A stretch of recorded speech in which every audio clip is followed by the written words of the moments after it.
কেউ চাঁদা চাইলে তাকে খুঁটির সাথে বেঁধে পুলিশের খবর দেওয়ার পরামর্শ দিয়েছে বৈষম্যবিরোধী ছাত্র আন্দোলনের অন্যতম সমন্বয়ক হাসনাত আব্দুল্লাহ। শুক্রবার বিকেলে কুমিল্লা দেবিদ্বার সদরে নিউ মার্কেট এলাকায় কাঁচা বাজার পরিদর্শনে গিয়ে ব্যবসায়ীদের উদ্দেশ্যে তিনি এসব কথা বলেন। চাঁদাবাজির ব্যাপারে নিজের বক্তব্যে এ সময় আর কি বলেন হাসনাত, চাঁদাবাজি বন্ধ না হওয়ার জন্য আর কোন ব্যাপারটিকে দুষলেন এই সমন্বয়ক, তা নিয়ে বিস্তারিত থাকছে আজকের প্রতিবেদনের বাকি অংশে। কেটিভি নিউজ 24 চ্যানেল থেকে আপনাদের সাথে আছে আমি মাহমুদুর রহমান।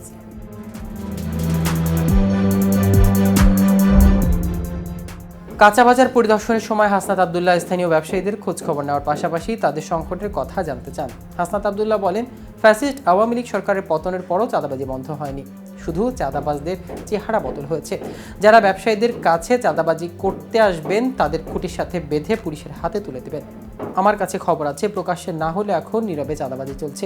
অনেক রক্ত ও লাশের বিনিময়ে একটি নতুন বাংলাদেশ পেয়েছে জানিয়ে বৈষম্যবিরোধী ছাত্র আন্দোলনের এই নেতা বলেন, ছাত্র জনতার রক্তে স্বাধীন হওয়া বাংলাদেশে চাঁদাবাজ ও বাজার সিন্ডিকেটরদের ঠাঁই হবে না। গত 16 বছর ফ্যাসিস্ট হাসিনা সরকারের দোসররা বাজারে সিন্ডিকেট করে জিনিসপত্রের দাম বাড়িয়ে সাধারণ মানুষকে দুর্ভোগে ফেলেছেন।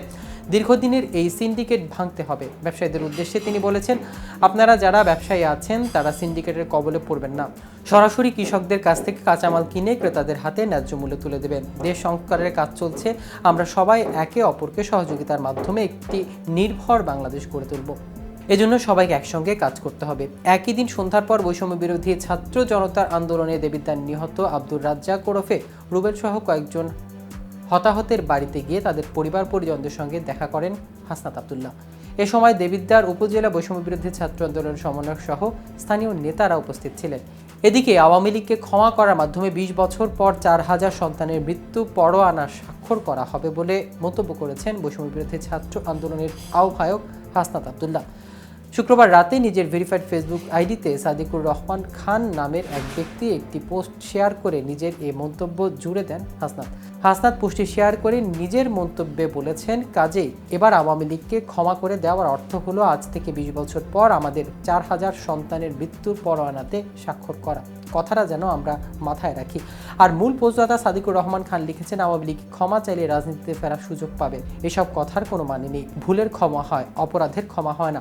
অপরাধের হয় শাস্তি। আর যখন সেই অপরাধ একটা দল বারবার করতে থাকে তখন সেই দলের ক্ষমতা কেন চোখের জলেও বিশ্বাস করার পরিস্থিতি থাকে না। দর্শক, আজ এ পর্যন্তই। সারা দেশে নিত্য নতুন সকল আপডেট পেতে কেটিভি নিউজ 24 এর সাথে থাকুন। ধন্যবাদ সবাইকে।